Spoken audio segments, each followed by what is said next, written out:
ఇప్పుడు no cost cough syrup తో 60 రూపాయల విలువ గల ఇన్హేలర్ పూర్తిగా ఉచితం. దెబ్బకి దగ్గు జలుబు మాయం. మేడారం జనసంద్రమైంది. మరికొద్ది రోజుల్లో జాతర మొదలు కానుండడంతో ముందుగానే భక్తులు అమ్మవార్లను దర్శనానికి తరలిస్తున్నారు. సంక్రాంతి సెలవులు రావడంతో కుటుంబంతో సహా అమ్మల దర్శనం చేసుకుని భక్తులు తరిస్తున్నారు. జాతర మొత్తం ఆధ్యాత్మిక సౌరభం విలసిల్లుతోంది. తెలంగాణ కుంభమేళాగా పేరుగాంచిన మేడారం సమ్మక్క సారలమ్మ జాతరకు భక్తులు పోటెత్తుతున్నారు. జాతరకు ఇంకా కొద్ది రోజులు గడువున్నప్పటికే అమ్మవార్ల దర్శనం కోసం భక్తులు ముందస్తుగానే మేడారానికి భారీగా తరలివస్తున్నారు. సంక్రాంతి సెలవులు కావడంతో భక్తజనం రద్దీ రోజురోజుకి పెరుగుతోంది. మేడారానికి చేరుకున్న భక్తులు ముందుగా పవిత్రమైన జంపన్నవాగులో స్నానాలు ఆచరించి అనంతరం సమ్మక్క సారలమ్మ పగడిద్దరాజు గోవిందరాజులను దర్శించుకుంటున్నారు. అమ్మవార్లకు ఎత్తు బంగారం, చీరలు, సారెలు, గాజులు, ఒడిబియ్యం సమర్పిస్తూ తమ మొక్కులు చెల్లించుకుంటున్నారు.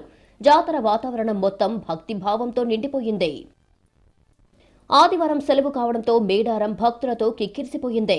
సమ్మక్క గద్దె వద్ద భక్తజన సందోహం కనిపించింది. ఎక్కడ చూసినా భక్తుల గుంపులు, వాహనాల రద్దీతో మేడారం పరిసరాలు సందడిగా మారాయి. పస్రా మేడారం మార్గంలో వాహనాల రాకపోకలు పెరగడంతో పోలీసులు ట్రాఫిక్ నియంత్రణ చేపట్టి వాహనాలను క్రమబద్ధంగా పంపిస్తున్నారు.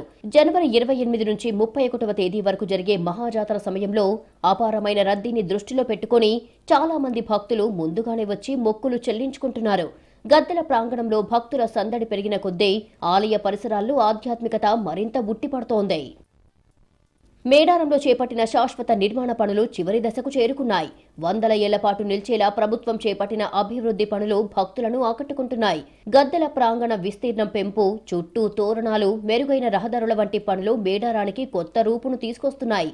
సమ్మక్క సారలమ్మలను కొంగు బంగారంగా భావిస్తామని ఈ తల్లులను దర్శించుకుంటే కోరిన కోరికలు తప్పకుండా నెరవేరుతాయని భక్తులు విశ్వాసం వ్యక్తం చేస్తున్నారు. ప్రతి జాతరకు కుటుంబ సమేతంగా వచ్చి అమ్మవార్ల దర్శనం చేసుకోవడం తమకు ఎంతో ఆనందాన్నిస్తుందని చెబుతున్నారు. గత జాతరతో పోలిస్తే ఈసారి మేడారం మరింత అభివృద్ధి చెందినట్టు కనిపిస్తోందని భక్తులు ఆనందం వ్యక్తం చేస్తున్నారు.